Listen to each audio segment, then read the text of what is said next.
Been shot at, chived up, grassed on, grassed off, johnnied up the weasel, tin-hatted, sponged, back sack and cracked. I ain't here to glamorise violence. That's what my book's for.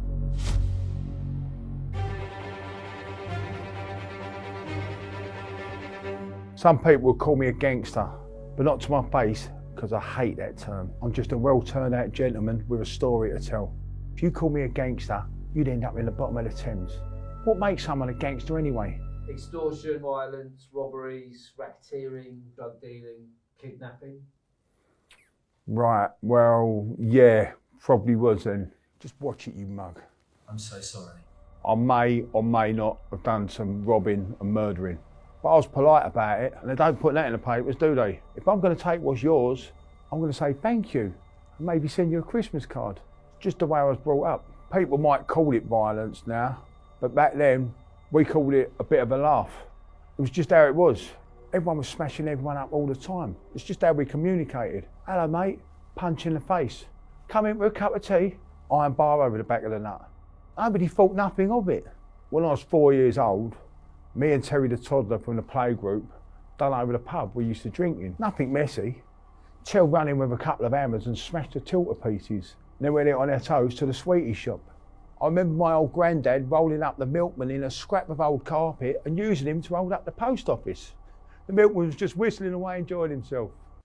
So when did you first start making proper money? Job that made me famous in London, if you like, was when me and Harry Forearms stole Big Ben and hid it in a lorry in Smithfields under a mountain of pork chops. We had a buyer in China and everything.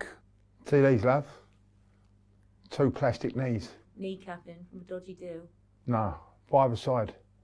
So who are the most feared gangsters in London?